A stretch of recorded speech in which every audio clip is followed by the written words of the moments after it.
La pregunta que surge después del no, así dicen ya, no incineradora, no boyeco, es decir, bueno, ¿qué hacemos? Primero que todo, a corto plazo lo que hay que hacer es disminuir la basura que se produce. Eso es lo más efectivo, lo más eficiente. Después está compostar. Los residuos orgánicos son como el 60% o más de lo que hoy en día se saca a la basura. Está reutilizar, reparar, reducir también, y al final de todas esas acciones está reciclar, que es solamente mejor que botar a la basura. Cuando uno aprende sobre estos diferentes R's que hay ahí, es muy entretenido. A mí una de las que más me gusta y quizás la menos obvia es la que dijiste tú, la de reparar. Al reparar se hacen tres cosas positivas al mismo tiempo, porque por un lado ese artefacto no se transforma en contaminación yéndose a la basura. Por otro lado, estás dando empleo a alguien con alguien que tiene el oficio de reparador. Y por otro lado, no estás demandando un nuevo artefacto al sistema de producción.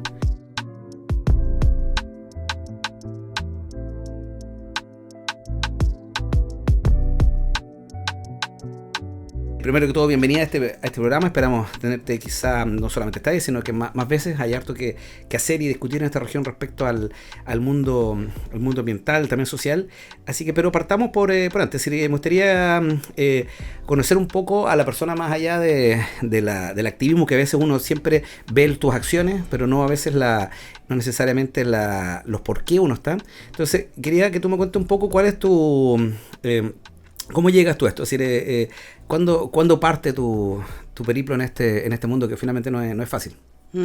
Sí, es una interesante pregunta, porque la verdad es que nunca tomé la decisión de ser activista socioambiental, que es como, no es una carrera, digamos, que la gente o los niños piensen cuando chicos, cuando grande quiero ser activista socioambiental. No, es más bien algo con un camino con el que uno se encuentra y te atrapa de alguna manera, yo creo. Creo que, no sé, me acuerdo de cuando era niña y tenía esta inquietud de el deterioro ambiental que yo observaba en mi entorno directo, en el barrio, digamos. Siempre vivió también cerca del río Cautín, en poblaciones cerca del río. Entonces eso me ha hecho estar en contacto con la naturaleza, el observar los animales que viven en el río, la metamorfosis de las ranas, por ejemplo, que es algo que los niños que crecen cerca de los ríos pueden observar y que por lo menos a mí me marcó bastante. Y bueno, quise estudiar una carrera que me ayudara a proteger la naturaleza, la verdad. Esa fue una decisión muy consciente que tomé, y por eso estudié biología en gestión de recursos naturales en la Universidad Católica de Temuco, carrera que ya no existe. Ya. ¿Y hace cuánto que no existe hacer eso? No sé, varios años ya se cambió a ingeniería en recursos naturales. La biología no vende mucho. Sí. Entonces, y la ingeniería sí vende. Entonces, por eso se cambió. Bueno, hoy día le ponen ingeniería a cualquier cosa, así como que... Sí. Pero sí, ese es un tema que da para es una etiqueta que da réditos, digamos, en términos de marketing. Sí. Y bueno, después en la universidad... me involucré en una organización de educación ambiental. La verdad es que siempre he tenido como una necesidad de intentar cambiar las cosas que siento y considero injustas, y no quedarme simplemente observándolas o yo adaptarme a las injusticias. Entonces eso me ha hecho participar y tener opinión. Y después, cuando me titulé, empecé a buscar trabajo, y en ese intertanto de cesantía ilustrada me involucré más aún en movimientos. Ocupé mucho mi tiempo en eso. Ahí fundamos la Red de Acción por los Derechos Ambientales en el año 2006, y poquito después también entré a trabajar a la CONAMA, la Comisión Nacional de Medio Ambiente, un servicio público que significó para mí de alguna manera una posible contradicción, pero la verdad es que el servicio público es algo muy importante, y que sería mucho mejor que todos los funcionarios públicos fueran personas realmente comprometidas con sus trabajos como causa, prácticamente. Entonces fue una muy buena experiencia eso, y y cuando salí de la Comisión Nacional del Medio Ambiente me involucré más todavía en procesos de defensa, de protección ambiental, con la Red de Acción por los Derechos Ambientales, después con la Alianza Basura Cero Chile, sí, de la cual yo soy ahora coordinadora nacional, y después con redes internacionales, y así la cosa como que me fue, la vida me fue llevando a este camino que ahora ocupa el tiempo completo de mi vida. Interesante, eso me gustaría detenerme un segundito cuando tú, porque tú finalmente, claro, primero entraste a trabajar desde el Estado, ¿sí? ¿Y en qué momento te diste cuenta o sentiste que por ahí no era la cosa? ¿Sí? Como que ¿en qué momento como que te independizaste, por así decir? Bueno, trabajé 2 años y medio en la Comisión Nacional del Medio Ambiente. Fue una muy buena experiencia, como te digo. Conocí personas muy profesionales, que respetaban mucho la función pública también, pero la institucionalidad pública funciona de una manera súper jerárquica. Y finalmente yo tenía que seguir las órdenes de mi jefatura, y mi jefatura tenía que seguir las órdenes de otra jefatura, y eso no necesariamente respondía a las necesidades reales de los usuarios del servicio y del territorio. Entonces, la verdad es que no te demoras mucho en darte cuenta de que funciona de esa manera la institucionalidad pública, y mis inquietudes personales en realidad no me impiden el responder a objetivos que no se alinean con los míos. Entonces, estuve, creo, lo más que pude en la institucionalidad pública. La verdad es que me echaron prácticamente, no me renovaron el convenio, porque ni siquiera era contrato, era una profesional a honorarios, y estaba feliz de dejar la institución. Bueno, creo que esa historia la he escuchado varias veces en diferentes áreas del conocimiento, es decir, ya sea en temas más ligados al gobierno o también municipales, también, bueno, es un mundo bien particular. Hoy día estamos claros de que uno necesita tener un alero generalmente de una personalidad jurídica o algo así. Entonces, ¿cuáles consideras tú que son hoy día los agentes o las corporaciones o las fundaciones? ¿O cuál es la figura que hoy día son las que tú dices que pueden tener más incidencia en poder tener un activismo un poco más efectivo? Sí. No diría que hay un tipo específico de organización que puede tener una incidencia más efectiva. Depende de eso, del grupo de personas, del contexto que tienen, de cómo quieren organizarse, de qué tipo de incidencia quieren tener. Entonces, por ejemplo, la Red de Acción por los Derechos Ambientales, la organización de la que yo soy cofundadora, es una organización de facto, pero también tiene una personalidad jurídica. La personalidad jurídica es funcional a los marcos legales, digamos, del país. No. Esa personalidad jurídica es una personalidad jurídica como de una junta de vecinos, es una organización de base, digamos. Depende mucho del contexto, del grupo de personas, las experticias que tengan, qué es lo que quieran hacer, si quieren apalancar recursos o quieren hacer acciones más comunitarias. Entonces es bien relativo, la verdad. No, sí, estoy viendo que en realidad, claro, es mucho más amplio, y también, como dices tú, también ya sea formal o informal, también finalmente una agrupación no tiene por qué tener algo tan ¿cómo se llama? Con un rótulo tan formal de parte de... Sí, en realidad era como una curiosidad que yo tenía, porque en realidad es como bien diverso el mundo cuando uno ve el mundo del activismo, no solo ambiental, sino que en realidad en cualquiera de sus ámbitos.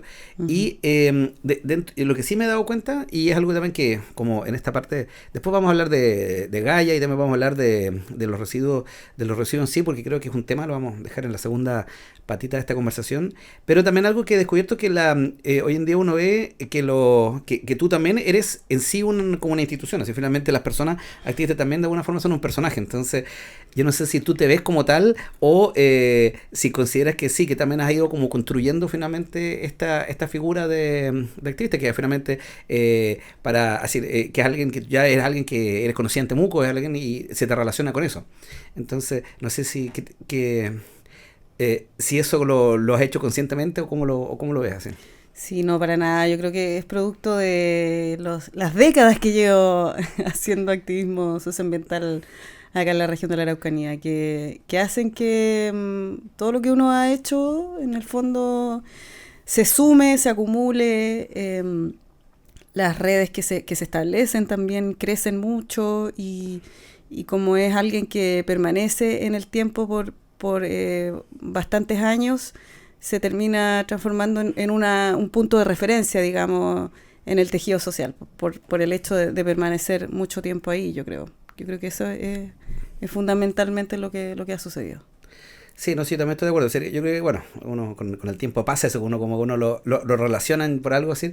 Y yo creo que también a mí me pasa un poco lo mismo con no sé, con el mundo de la cerveza también. Así que también, después de casi 12 años de hacer cerveza, como que mis amigos ven una noticia de, por ejemplo, de alguna cosa chistosa, me mandan la noticia, o gente que conozco. Entonces yo le digo, igual, como que es entretenido eso. Uno también, yo digo, a veces no solo hago cerveza, pero sí pasa ese efecto. Y claro, y en tu caso,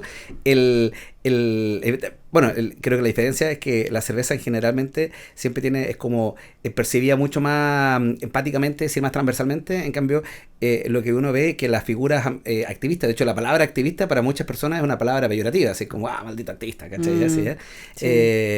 Y eso uno lo ve, entonces por eso una palabra igual es fuerte. Entonces el hecho de que tú la sumas también así como algo propio, ya de por sí marca como un territorio bien fuerte. Entonces, y yo me imagino que tú por cada atractor también tienes detractores en esta zona. Entonces, ¿cómo te ha sido lidiar con eso?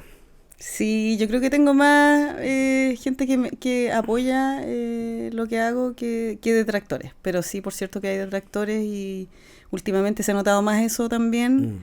Sí. Y es gente además poderosa en la región de la Araucanía. Estamos hablando de grandes empresarios, la multigremial de la Araucanía. Y afortunadamente se han comportado dentro de lo legal, por lo menos hasta donde sabemos, aunque hay una querella por amenazas que está hoy en día en investigación en el Ministerio Público para ver si es que hay alguna relación entre un video que se hizo circular y alguna organización empresarial de las que promueven el proyecto WT Araucanía, porque es un video que apoya ese proyecto.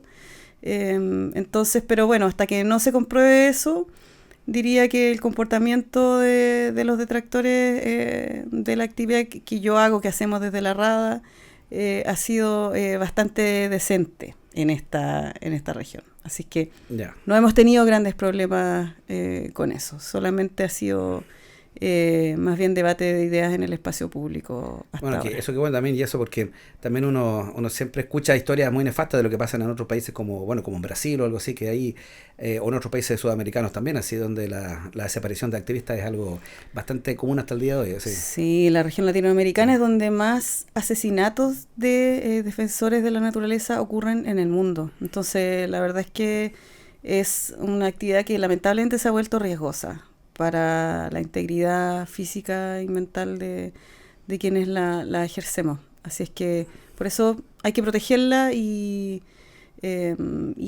poner los estándares ahí lo más elevados posible para la discusión y el debate público de estos temas.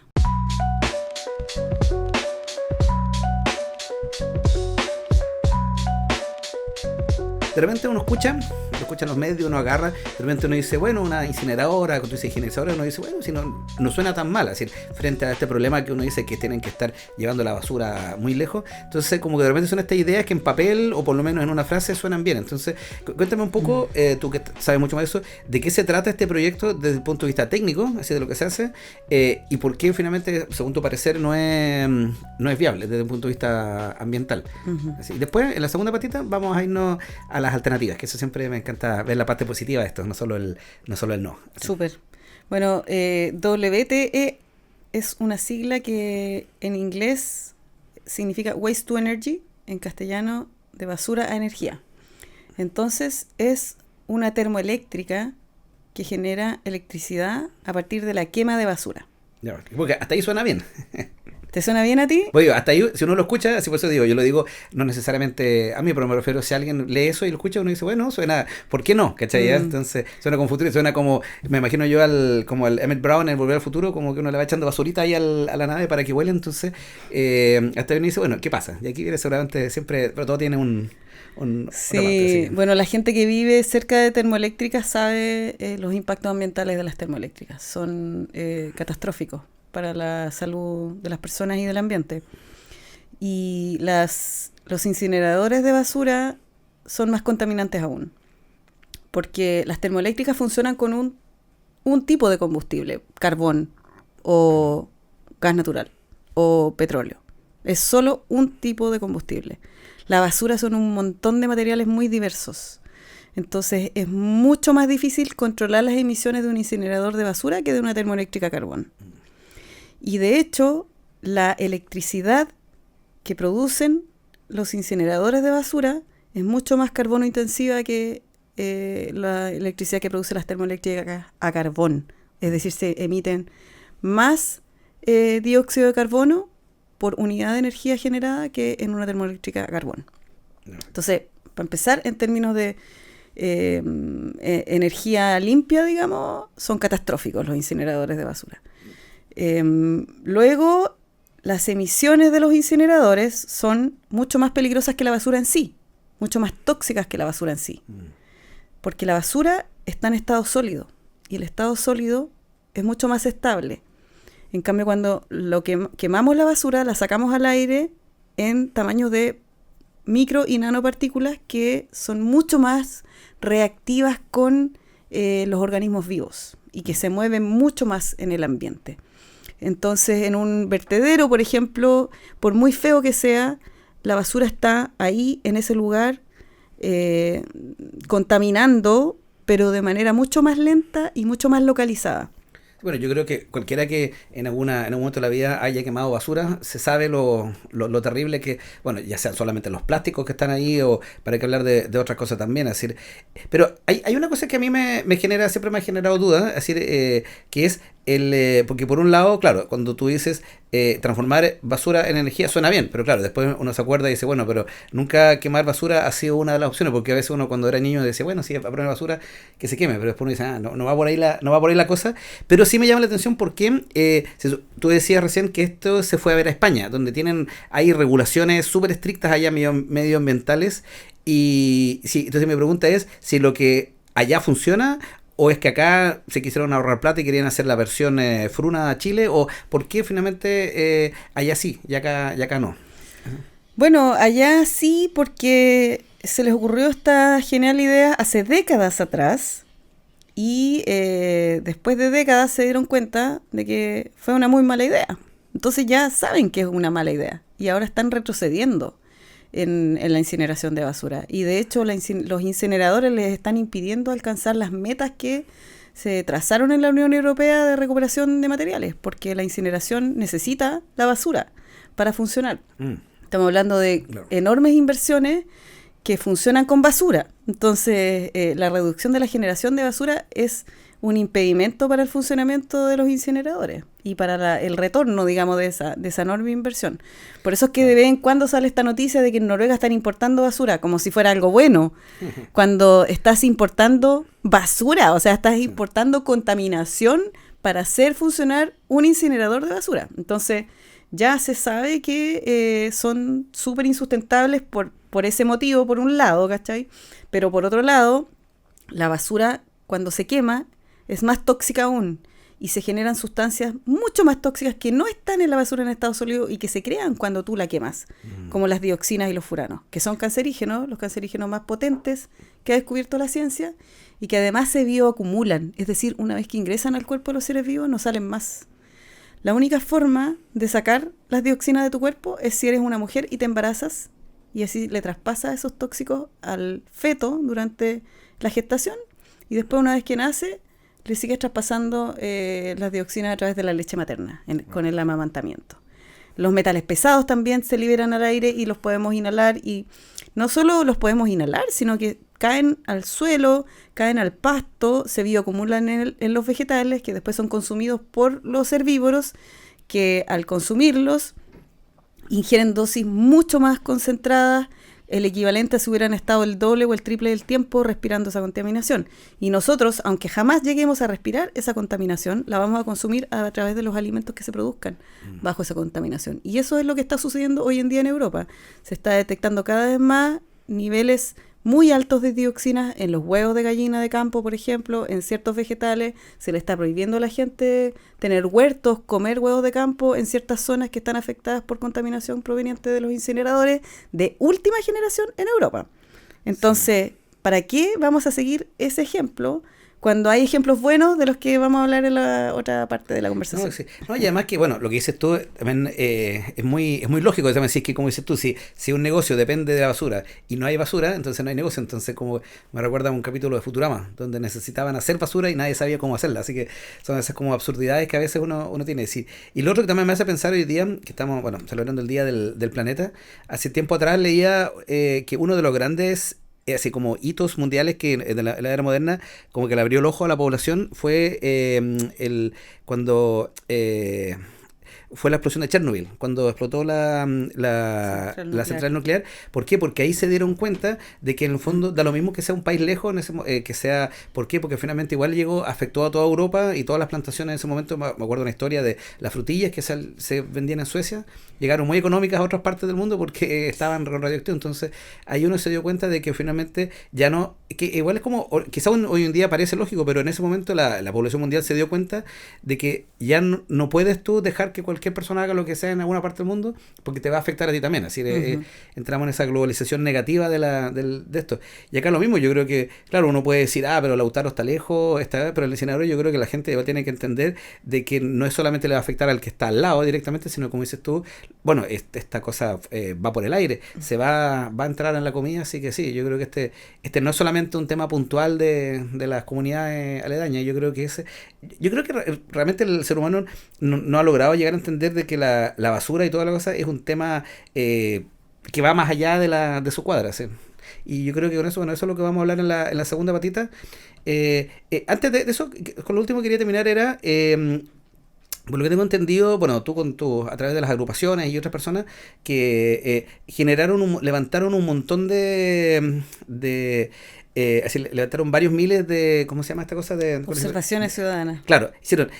Me llama la atención así, y esas observaciones, ¿cómo las lograron ustedes? ¿Cómo es la logística así de juntarse? Porque de repente y te lo pregunto porque uno a veces se imagina a los activistas, sobre todo ambientales, como con carteles así como en alguna parte y como que no hacen más que eso, siendo que también hay mucho estudio detrás, hay investigación, hay redes profesionales de esto. Entonces, quería también que contara un poco de ese lado más profesional y profundo y científico detrás de esto, no solamente el no porque no me place, sino que porque hay datos duros detrás de esto. ¿Sí? Uh-huh.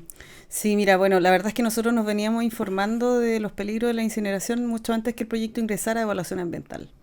Y ya éramos miembros de Gaia, que es la Alianza Global por Alternativas a la Incineración, y que tiene expertos en distintas partes del mundo. Entonces ya estábamos en comunicación con expertos de Europa, por ejemplo, con redes también de comunidades europeas que pelean contra la incineración de basura. Entonces ya estábamos muy alertadas y alertados de los peligros de la incineración. Entonces cuando el proyecto... De hecho, detuvimos varios proyectos de incineradores que intentaron instalarse en la región, pero no llegaron al nivel de ingresar proyectos de evaluación ambiental.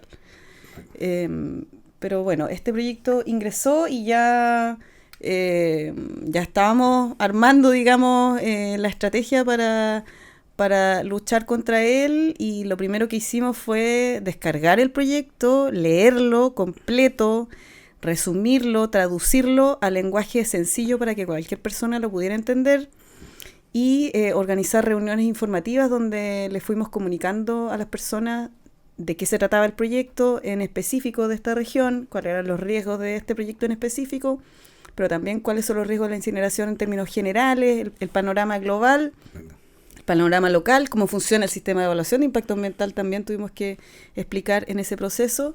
Y luego cuando se abrió la etapa de participación ciudadana, hicimos jornadas de recolección de observaciones, varias jornadas en Temuco y varias jornadas en Lautaro, donde nos pusimos en la calle con mesas, con sillas, con fichas para que la gente completara con observaciones, también organizados por supuesto con la gente de Lautaro, que también ha estado siempre involucrada en este proceso y que ha puesto mucho tiempo y recursos también en este proceso.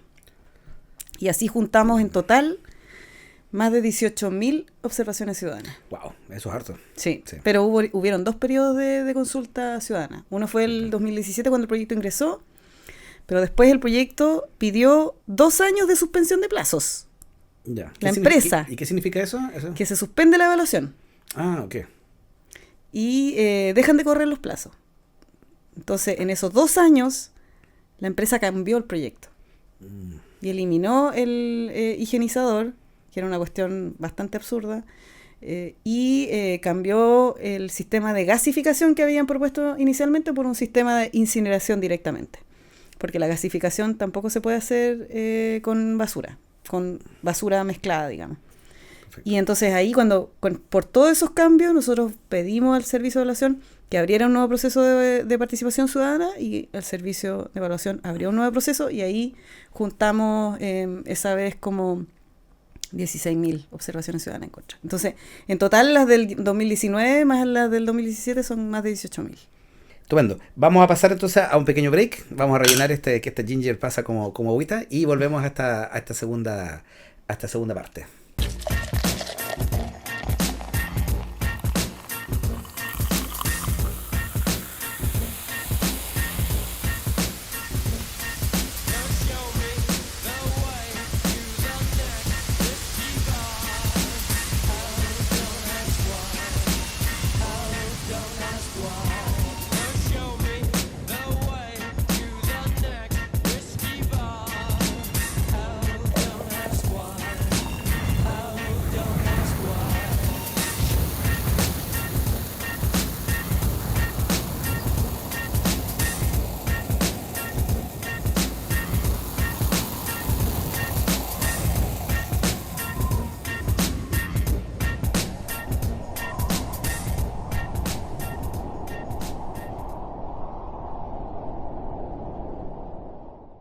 Bueno, volvemos al programa acá en esta segunda patita, así que aprovechamos de rellenar con este ginger beer.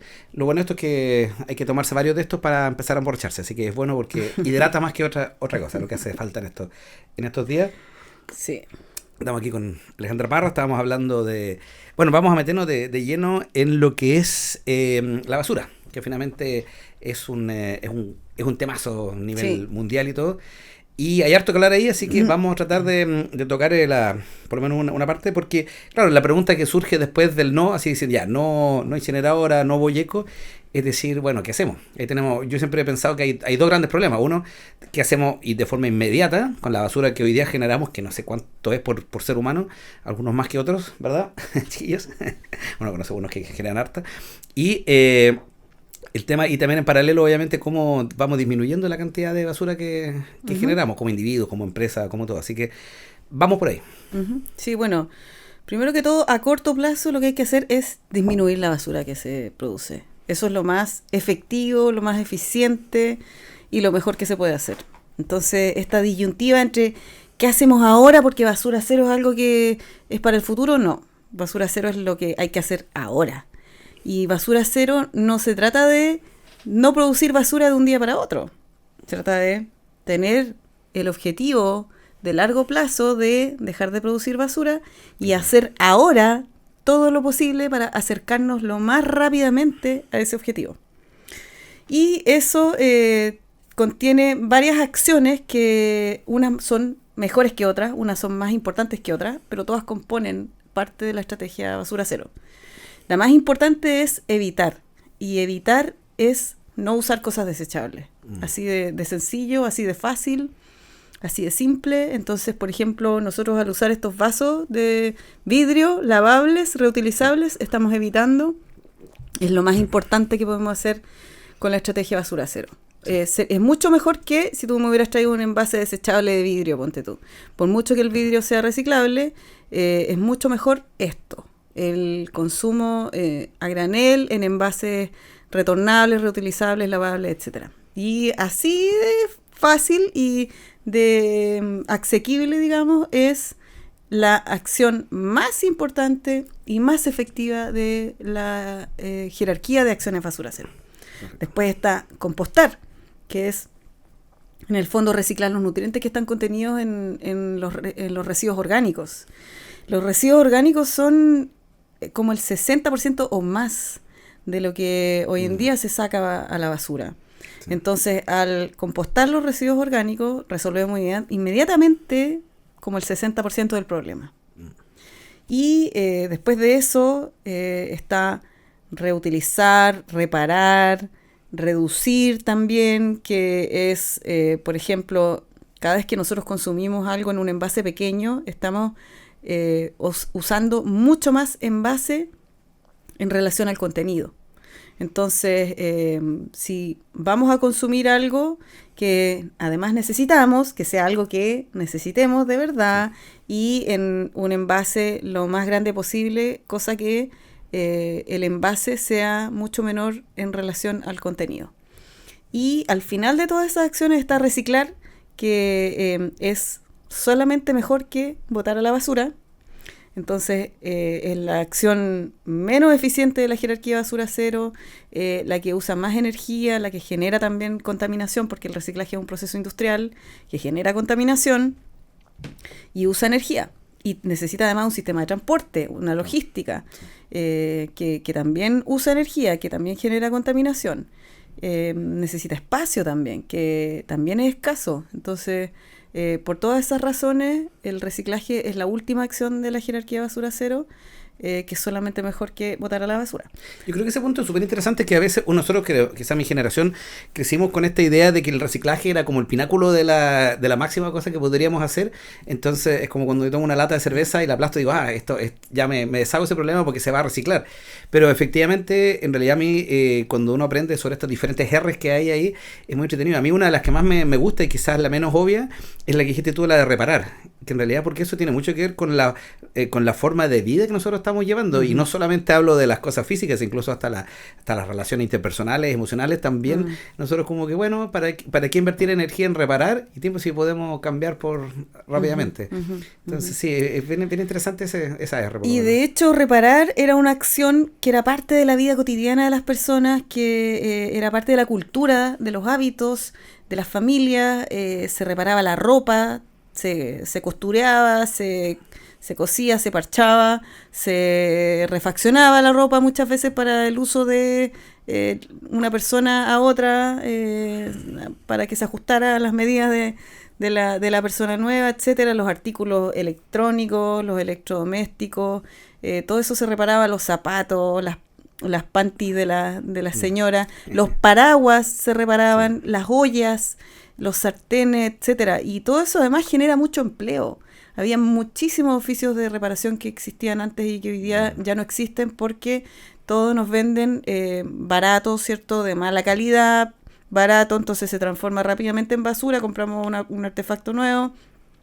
También muchos artículos electrónicos y eléctricos están diseñados para que no los podamos reparar, o para que la reparación sea tan cara como comprarte un artículo nuevo. Bueno, a mí me gusta mucho el tema de la reparación. De hecho, incluso si nos vamos, los japoneses también tienen todo un cuento de que a veces reparar es mucho más digno y mucho más bello que agarrar esto y desecharse eso. Y por ejemplo, como las lavadoras, que de repente uno dice, se me echó a perder la lavadora, ni siquiera uno llama al técnico, la manda de Maús pensando que como que ahí voy a dar tengo mi conciencia tranquila, siendo que eso muchas veces no es la solución, y vamos comprando otra lavadora, vamos moviendo vamos moviendo esta maquinita capitalista. Así que. Sí, y bueno, al reparar se hacen tres cosas positivas al mismo tiempo, porque por un lado ese artefacto no se transforma en contaminación yéndose a la basura. Por otro lado, estás dando empleo a alguien, con alguien que tiene el oficio de reparador. Y por otro lado, no estás demandando un nuevo artefacto al sistema de producción. Porque la producción a partir de materia prima virgen genera, de hecho, 70 veces más basura que la basura que se genera a nivel doméstico. Entonces, esa es la transformación también que se busca con la estrategia basura cero. No solo abordar los problemas que se generan con la basura que generamos a nivel doméstico, sino que abordar todos los problemas que se generan en todo el sistema productivo que extrae naturaleza en forma de recursos naturales para fabricar artículos desechables que se consuman rápidamente y se transformen rápidamente en basura, para que volvamos a demandar productos nuevos. Entonces, ese sistema de producción lineal que funciona como si el planeta fuera infinito es el sistema que hay que cambiar. Y que intentamos cambiar también con la estrategia basura cero. Perfecto. Sí, bueno, cambiar el planeta, eso es vamos después a hablar de eso, porque ahí obviamente que lamentablemente ya nos dimos cuenta de que estamos todos en un gran barco, entonces ahí no solamente tenemos que cambiarnos a nosotros, sino que cambiar a otros países que parece que ellos efectivamente no se han dado cuenta como decís tú, estamos en un mundo de recursos finitos. Cuando se calcula que generalmente como a mitad de año se nos acaba la billetera de los recursos naturales de ese año. Así que, pero bueno, volvamos a nuestra realidad, volvamos a Temuco, volvamos a lo que podemos hacer hoy día en la Araucanía. De todas las R que tú dijiste, ¿cuáles son las que ¿por dónde comenzamos? Porque comenzamos en los colegios, con los niños, comenzamos con los adultos, empezamos a hacer planes desde arriba, desde abajo. ¿Cómo ves tú entrar en esto? Porque obviamente hay un cambio de chip no menor en todo este cuento. Sí, bueno, hay que empezar por todos lados donde se puede empezar. Por ejemplo, a nivel individual, uno puede empezar tomando la decisión. Ahora, lo que uno hace a nivel individual es importante, pero tiene un impacto muy limitado. Pero si lo que tú haces a nivel individual se suma con lo que hace otra persona a nivel individual, es decir, se actúa de manera colectiva, ya el impacto es mayor. Ahora, si se actúa a nivel comunal, por ejemplo, desde la municipalidad, por supuesto que ahí ya el cambio es radical a nivel de toda la comuna y eso se puede hacer también. Y de hecho, en la región de la Araucanía, la comuna de Lautaro, de Melipeuco, la comuna de Melipeuco tiene el objetivo de generar cero basura y en un año lograron reducir en el 70% la basura que llevan a disposición final. Ah, wow, eso es interesante. Melipeuco, sí. Bueno, y también ellos tienen todo también ellos están muy ligados al tema de un turismo, bueno, tienen a Conguillo al lado, entonces hace mucho sentido con tener un discurso acorde a eso, así que, y qué genial que lo han hecho. Yo creo que es algo que me gustaría investigar en su momento. Sí. Cuando nosotros estamos haciendo algunos videos que me gustaría ir a ver lo que están haciendo. Esa práctica no la sabía, así que, bueno, ¿Qué otro ejemplo, no solamente a nivel de acá de la Araucanía, qué otros municipalidades a nivel de Chile o qué otros proyectos más cercanos a nosotros, quizás latinoamericanos, has conocido donde tú dices, esto lo están haciendo bien? Mira, a nivel latinoamericano, en otros países, la verdad no tengo tanto conocimiento de buenas experiencias, aunque la ciudad de Rosario, por ejemplo, en Argentina tiene ordenanzas municipales que obligan a los locales a recibirle el contenedor a los consumidores cuando van a comprar comida, ponte tú. Comida para llevarse para la casa. Las personas llevan su contenedor para que les pongan comida ahí y los locales tienen la obligación de recibirlo. Y tienen que, además, exhibir que ellos reciben envases de la gente para llevarse comida. Es decir, tener un cartelito que diga, trae tu contenedor para llevarte tu comida para la casa, por ejemplo. Ellos prohibieron las bombillas desechables, prohibieron los cubiertos desechables hace muchos años atrás. Y en Chile, la comuna de Santa Juana, la comuna de Futaleufú, tienen sistemas de recolección diferenciada puerta a puerta de los residuos reciclables, de los residuos orgánicos y de la fracción rechazo, lo que realmente es basura, que no se puede ni compostar, ni reciclar, ni reparar, ni reutilizar.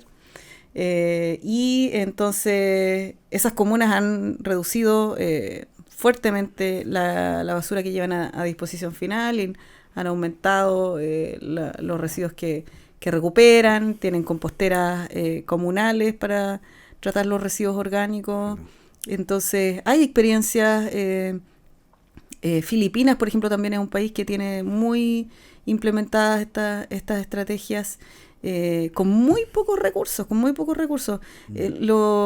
También lo bueno y bonito de la estrategia basura cero es que se puede implementar de muchas formas distintas. Entonces, se puede hacer con mucho dinero, como se hace en Europa, por ejemplo, donde hay más de 500 ciudades comprometidas con la estrategia basura cero, que son partes de la red de ciudades basura cero en Europa, que le compran a cada casa un contenedor especial para cada tipo de residuo, que tienen camiones especiales para la recolección de cada tipo de residuos, que tienen bolsas que traen un código que se escanea para saber cuántas veces cada familia sacó la basura en el año y según eso les cobran.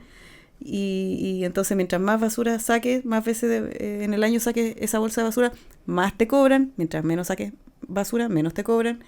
Todos esos sistemas son mucho más caros, pero por ejemplo en Filipinas tienen estaciones barriales de recuperación de los residuos orgánicos y reciclables, así como en una sede vecinal. Entonces lo hacen con muy, muy pocos recursos y funciona de igual manera. Sí, ese tema barrial es algo que, por lo menos una idea que hace tiempo yo la he visto y también he pensado que sería una muy buena idea implementar en Chile, porque de repente uno dice las acciones individuales, lo que uno puede hacer en el hogar, que creo que son importantísimas porque de ahí parte la concientización, pero efectivamente la cantidad de ejemplo de basura orgánica y compostarla igual es harto leseo para lo poco, siento, pero si uno junta con los vecinos y genera a lo mejor poner en algún lugar como un tonel especial para después, y que después se reparte ese humus que se genera, siempre lo he pensado como quizás la unidad básica más interesante.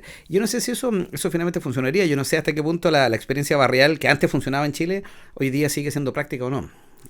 Bueno, sí, cada vez hay menos vida barrial, lamentablemente, y sobre todo desde la pandemia en adelante, la gente se retrotrajo mucho a su vida familiar, individual, dentro de la casa. Pero todavía existe y es algo que tenemos que promover, enriquecer, fortalecer, y la implementación de la estrategia basura cero es súper buena para eso también. Y las composteras comunitarias son una fórmula que yo creo que debería usarse y promoverse mucho más, sobre todo para gente que no puede tener una compostera en el patio de su casa, gente que no tiene patio, que vive en un edificio, por ejemplo, claro. O gente que tiene problemas de movilidad, entonces que le va a costar sacar los residuos orgánicos y llevarlos al patio cada vez. Pero la verdad es que, no sé, por ejemplo, aquí en tu espacio hay muchísimos lugares donde se puede poner 1, 2, 3 composteras y tratar los residuos orgánicos que se generan aquí, tal vez enseñarle a la gente a usarlas, y es súper fácil, súper sencillo. La verdad es que yo mi compostera, además le puse lombrices y yo le echo los residuos orgánicos y lo tapo con un poquito de hojas secas y listo, sería todo. No es mucho trabajo más que eso. Yo creo que hay un punto súper importante que yo creo que también es algo que, bueno, yo lo veo harto en Europa, sobre todo cuando hay un poco un cambio en el chip, que el reciclaje, la reutilización, el compostaje, no solamente hay un tema verde ahí de salvar el planeta, como uno podría decir, sino que también hay un negocio atrás. Yo digo, si uno hace esto, uno ahorra plata, uno tiene mejor cosa, entonces es lo mismo que el reparar, también yo estoy ahorrando plata, entonces finalmente yo a veces veo con qué, hasta qué punto, así, también nosotros enseñarle a las personas que hacer esto va a impactar positivamente en la economía. No es solamente un gasto extra, sino que nos ahorramos plata, es más, ganamos plata, como dices tú, se generan trabajos nuevos. A veces siento que no se le da suficiente ese enfoque, de que esto no solamente es por lo bonito y para salvemos a las ballenas, sino que va mucho más allá de eso. Sí, de hecho, hace poquito hicimos un webinar con la Rada sobre los beneficios de basura cero, y allí también mostramos los beneficios económicos que tiene la implementación de esta estrategia, porque se generan muchísimos empleos, cientos de empleos nuevos por cada tonelada de residuos que no se va a disposición final en un relleno sanitario o en un vertedero, sino que es reparado o reutilizado o reciclado o compostado.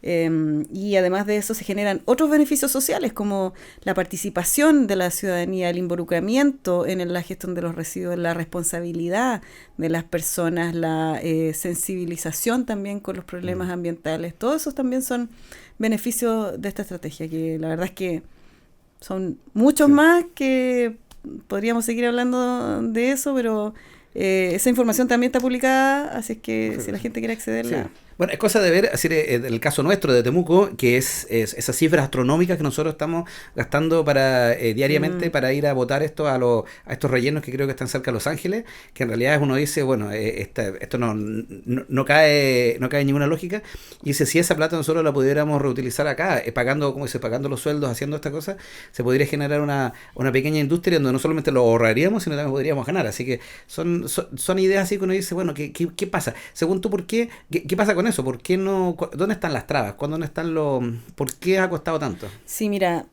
en la hoja de ruta hacia Basura Cero que hicimos con la Alianza Basura Cero Chile, distribuimos las acciones para implementar Basura Cero a nivel comunal en etapas.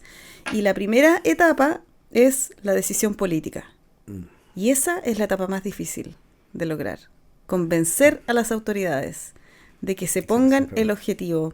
de cambiar la forma en la que maneja los residuos y que el pilar de la gestión de residuos sea la separación en origen, la recuperación, el compostaje, la educación ambiental ciudadana y lo marginal sea la disposición final. Y hoy en día es al revés. El pilar es la disposición final y lo marginal es la recuperación, el compostaje, la educación ambiental ciudadana. También por otro lado, yo creo que tiene que ver con que las autoridades no le tienen confianza a la ciudadanía. Creen que la ciudadanía no responde, eso siempre ha sido así. Que no va a actuar acorde con el plan, pero la verdad es que en todos lados donde se ha implementado, la ciudadanía se ha involucrado y yo creo que hay mucha gente que está esperando que le den la opción de hacerlo. Y de hecho, nosotros con la Rada implementamos la estrategia Basura Cero en el barrio Campo Deportivo el año 2017-2018 y las personas estaban felices de participar en ese proyecto. Tanto así que cuando tuvimos que terminar el proyecto y retirarnos del barrio, las vecinas y vecinos estaban muy tristes y hasta el día de hoy nos reclaman que por qué nos fuimos. Sí, también está todo el aspecto, tú dijiste, la parte de educación. No sé si tú has visto en los últimos años, tú que has estado acá, ya llevas ¿cuánto? Unos 20 años más o menos en esta cosa, por lo que leía, me sopló mi IA. Lleva 20 años esto. ¿Cuánto? ¿Qué has visto tú a nivel educacional, pero macro? ¿Sí? Desde el Mineduc, por ejemplo, del Ministerio de Educación, ¿sí? ¿Han habido cambios, han habido políticas que se le esté enseñando al niño chico, desde chico a hacer esto, o no hay mucho?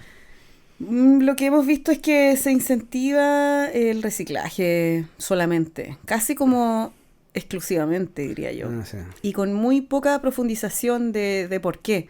De hecho, muchos establecimientos que tienen certificación ambiental ponen jaulas de reciclaje y hacen para el aniversario, por ejemplo, competencias de qué curso lleva más botellas de plástico para reciclar.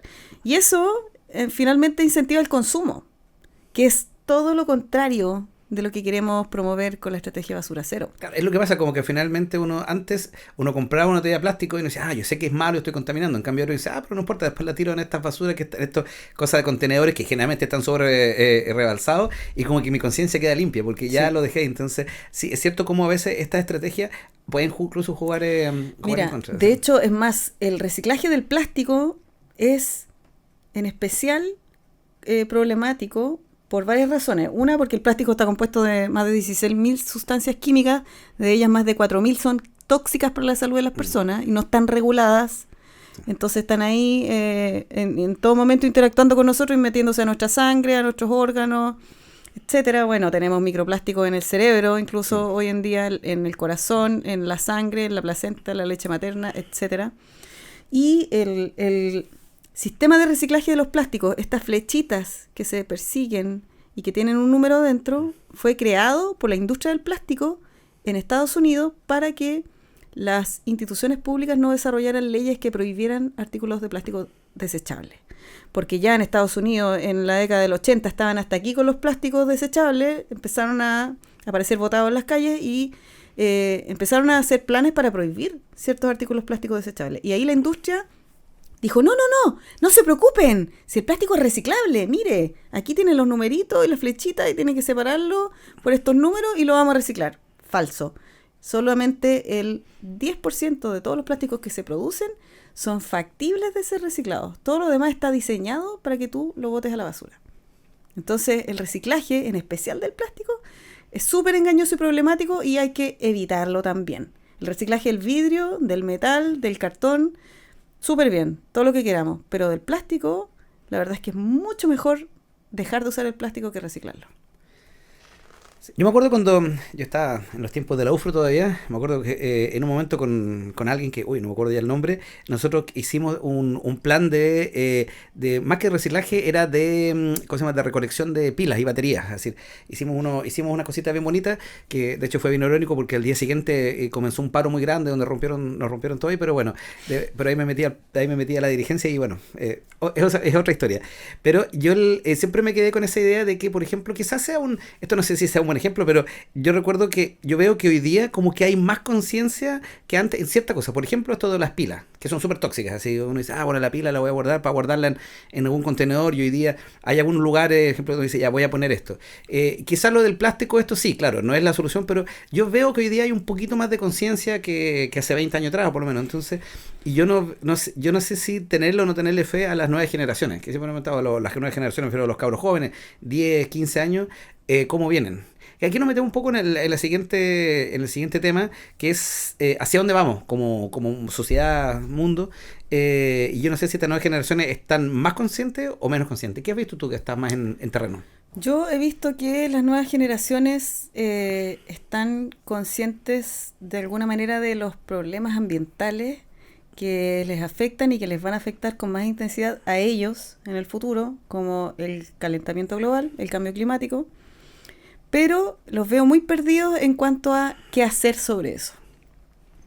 He visto que los jóvenes activistas que están apareciendo piensan que el autodenominarse joven y activista ya les resuelve el problema, pero no los veo trasladando eso a la acción.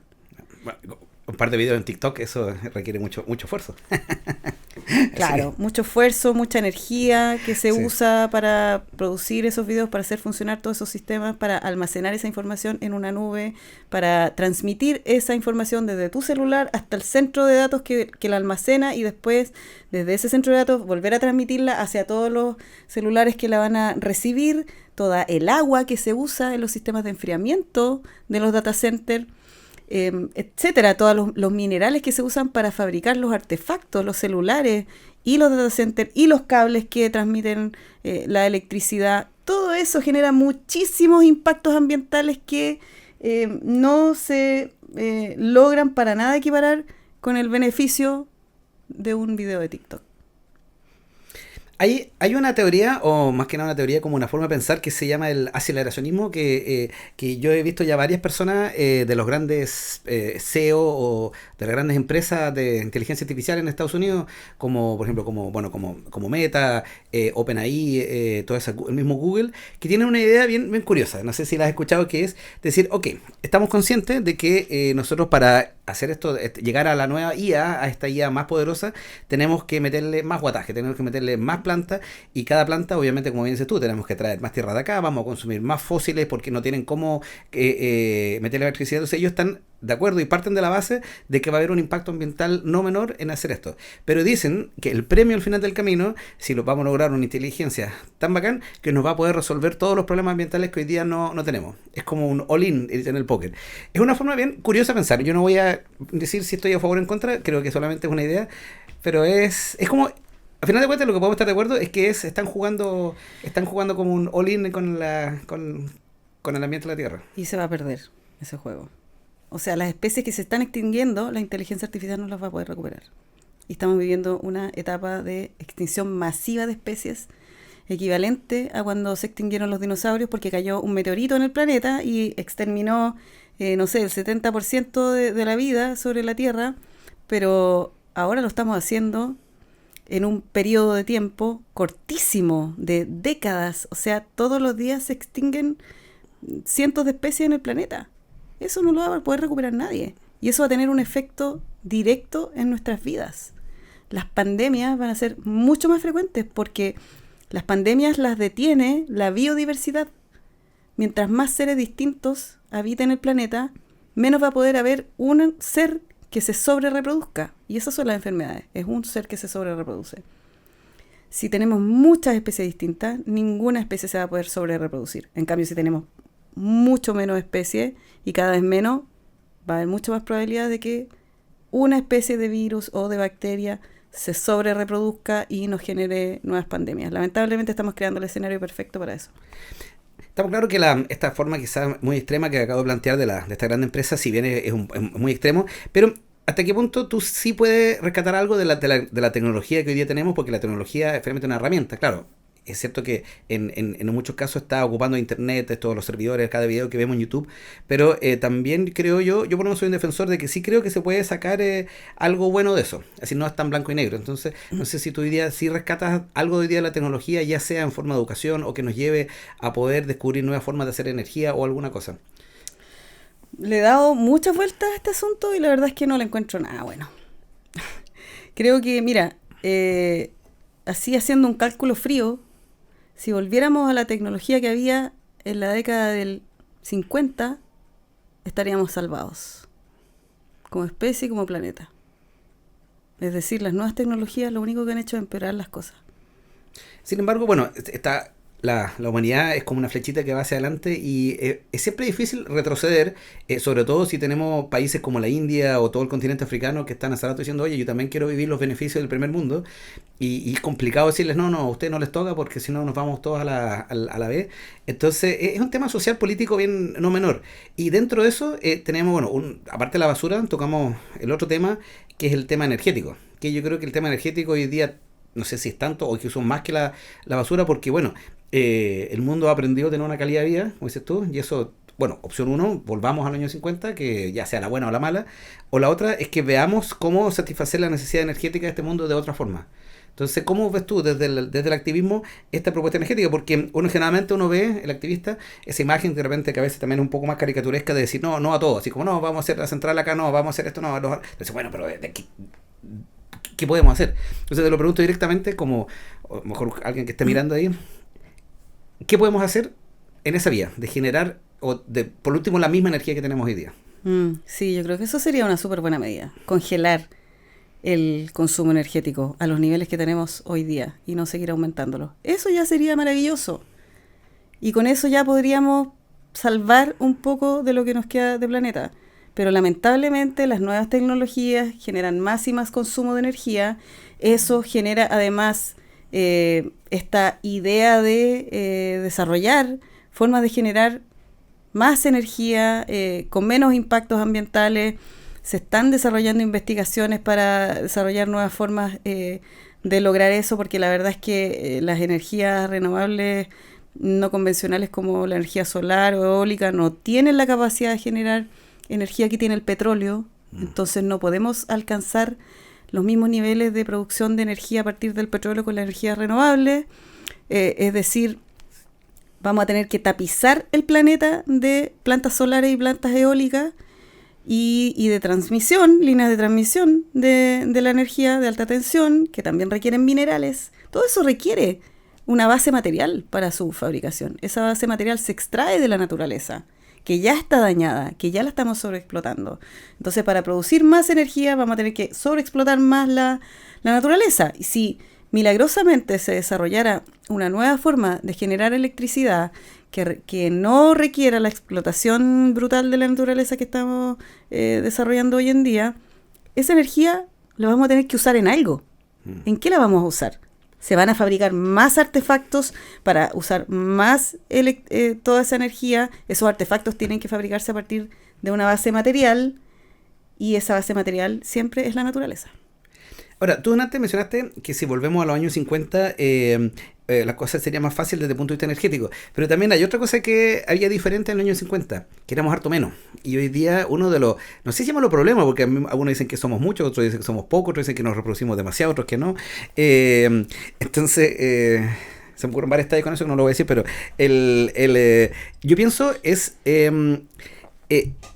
por ejemplo, hoy día, yo leí hace poco en un libro de que para lo que más se ocupa los fósiles, así el petróleo, esa cosa, no es para generar energía propiamente tal, sino que es para generar todos los fertilizantes que necesitamos para alimentar a estas 8.000 millones de personas que hay en el mundo, 8.000 y un poco más, porque se cree que hay como varios números ahí que faltan. Entonces, también esa es la otra, quizás no es solo un tema de necesitamos los recursos fósiles para energía, sino necesitamos para alimentar a esta población. Y ahí viene la pregunta, ¿será acaso que somos muchos? ¿Pero qué hacemos? Sí, esa información también es engañosa, porque los combustibles fósiles se usan en la producción industrial de alimentos. Y la producción industrial de alimentos no es la que alimenta a la población mundial. De hecho, la producción industrial de alimentos es la que desperdicia más alimentos en el proceso de producción. Y lo que realmente alimenta a la gente y sobre todo a las comunidades con menos recursos es la agricultura campesina, que no es intensiva en el uso de petróleo. Entonces también esa información es bien sesgada y está diseñada desde la industria de los agroquímicos, agrotóxicos y desde la industria agroalimentaria, que ambas dos ahí copulan permanentemente y también están monopolizando, privatizando las semillas, las especies de las que nos alimentamos, muy relacionadas con las farmacéuticas también, que también privatizan los genomas de plantas para desarrollar de manera exclusiva principios bioactivos para medicamentos y todo eso está hecho en función de las empresas, de las grandes industrias, de los grandes poderes económicos, que lo que buscan no es alimentar a la gente, ni tampoco sanarla. Buscan ganar dinero con necesidades básicas de las personas, como son la alimentación y la salud. No, sí estamos claros que el largo diente capitalista de las empresas que finalmente adquieren una personalidad propia, uno dice, es eso. Es decir, no importa que el que se queme todo mientras nosotros ganamos, y eso creo que, bueno, tarde o temprano eso nos va a llevar a un mundo... a un mundo que no sé cómo escribir, yo creo... Ya nos llevó. Es decir, ahora... yo compro una canasta, por ejemplo, de verduras de la estación, que yo no escojo, son las verduras que se cultivan en la estación, y de agricultoras que están en transición agroecológica, que viven un poquito más afuera de la ciudad nomás. Entonces, están esas alternativas que hay que empezar a buscar, promover, usar, consumir, y de esa manera esos sistemas de producción van a ir creciendo. No, yo estoy de acuerdo contigo, sobre todo eso que dijiste tú recién, de algo tan extraño como comer lo de la estación, es algo que nosotros nos olvidamos. Nos volvimos tan cómodos que queremos la misma fruta, la misma verdura, lo mismo todo durante todo el año, y nunca fue así en el acero. Y lo más chistoso es que en realidad se hace fome. Si en realidad tener algo variado todos los meses también es algo que le va dando dinamismo a esto. Uh-huh. Y yo creo que estamos todavía, estamos en una región donde podríamos dar un poco la pauta. Así que y eso en todo caso es un tema largo que da para otro capítulo, así que vamos a cerrar el capítulo de hoy día con 3 cosas. Vamos a leer un pequeño poema de Nicanor Parra, que no sé si tendrá algún parentesco contigo. Es mi tío abuelo. Sí. No, así mentira. Bueno, están todos relacionados. Donde justamente habla sobre esto. Así que es muy cortito. Dice: francamente, no sé qué decirles. Estamos al borde de la Tercera Guerra Mundial y nadie parece darse cuenta de nada. Si destruyen el mundo, ¿creen que yo voy a volver a crearlo? Nicanor Parra. ¿En qué año, señor director? Bravo. El 83.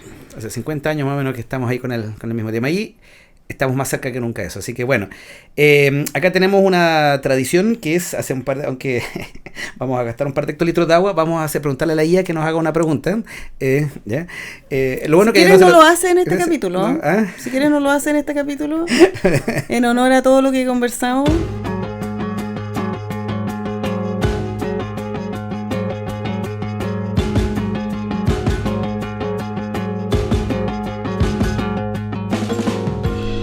Antes que se nos olvide, tenemos un pequeño presente acá, también nuestro Gin Klein acá de la casa. Lo hacemos con mucho cariño, de la forma más sin lo menos cantidad de microplásticos posibles ahí, que es un poco imposible, pero son muchos elementos acá de la región también, entonces buenísimo. Tratamos de rescatar un poco los sabores de acá. Así que, a pedido de nuestra invitada hoy día, nosotros no vamos a generar una pregunta de la IA, pero sí le hemos pedido a nuestro equipo detrás de Bambalina, a nuestro director Juan Pablo y a nuestro encargado técnico Ardi Cotal, que hagan una pregunta aquí a nuestra invitada. Son lo suficientemente inteligentes para hacer. Y aquí nuestro gatito Pía, bueno, que hoy día no tiene la IA de ahí de internet, pero va a sacar un papelito. Así que ¿cuáles son las críticas que existen entre las diversas corrientes ambientalistas hoy en el mundo occidental? ¿Cuáles son las contradicciones de la ecología actual? Se nota que es un periodista clásico. Qué complejas las preguntas. Sí, prefiero las mías. Yo creo que la de la inteligencia artificial hubiera sido más fácil de contestar, probablemente. Las contradicciones. Yo puedo decir una contradicción muy grande que sufro yo, que es el uso del sistema de transporte aéreo, por ejemplo, para ir a reuniones internacionales donde se discuten temas ambientales. Y que me genera, la verdad, muchas preguntas de qué tanto vale la pena tomar esos vuelos con toda la generación de gases de efecto invernadero y todo el uso de energía para ir a esas reuniones e intentar tener alguna incidencia en las decisiones que toman los gobiernos en esas reuniones globales. Sobre todo la COP del clima, la cumbre de las partes del Acuerdo Global del Clima, donde van miles de personas de todo el mundo. Es como ciudades enteras que se reúnen allí y finalmente los resultados de esas reuniones no sirven para nada, no han servido absolutamente para nada, no se han reducido, pero en lo absoluto, ni una tonelada de las emisiones de gases de efecto invernadero desde que se firmaron los acuerdos del clima a nivel global. Entonces han sido todas esas emisiones de los viajes totalmente en vano, lamentablemente. Esa diría que es una enorme contradicción del movimiento ambientalista hoy en día. Sí, eso es un interesante punto, que también lo he pensado varias veces en mi vida, que hay una contradicción ahí, pero claro, es discutible. Yo sí creo que es un mal menor necesario, pero es discutible. Bueno, muchas gracias, Alejandra, por estar en este programa. Te esperábamos pronto en nuestro programa de debates, que debería haber estado listo hace un mes atrás, pero las cosas son lentas, igual que los cambios que quieren impulsar los gobiernos a nivel de la Tierra. La diferencia es que la Tierra ya no puede esperar, nosotros sí todavía podemos esperar un ratito, así que te agradezco nuevamente y nos vemos en otro... Vale, nos vemos. Muchas gracias. También tenemos un pequeño regalo acá, porque nuestra invitada hoy día también es música y toca, ¿cómo te podría denominar? Cantautora, no, trovadista. Soy intérprete. Intérprete, sí. Nosotros en el primer capítulo ya tuvimos una larga conversación con Juanjo Montesino, donde en qué momento uno se pone el rótulo. Así que aquí tenemos entonces a Alejandra Parra, la he escuchado más de una vez, que toca y canta muy bonito, así que tendremos acá una pieza. Ya, súper, gracias. Voy a cantar un tema de mi tía abuela, la Violeta Parra. No, mentira. No tengo parentesco sabido, conocido con esa familia Parra, pero sí me gusta mucho su música. Así que les dedico esta canción con mucho cariño a todos quienes nos están escuchando.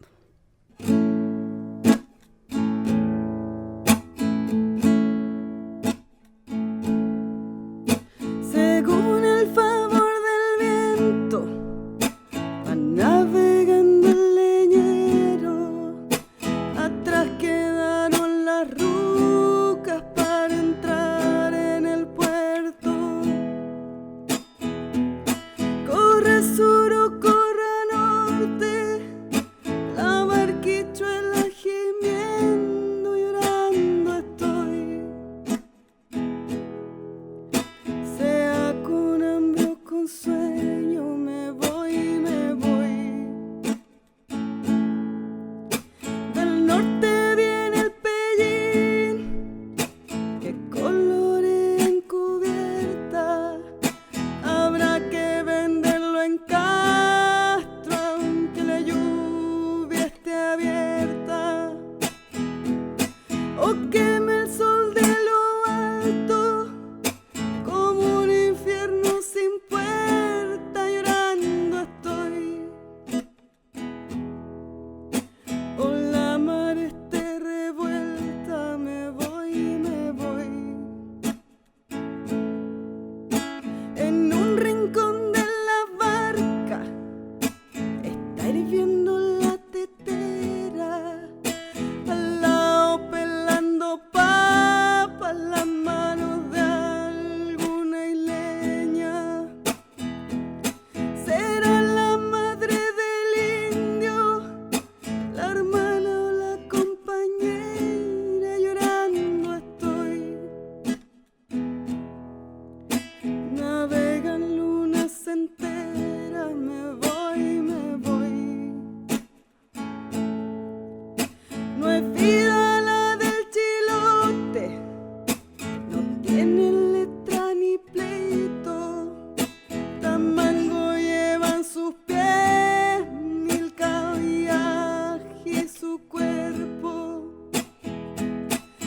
Medellín para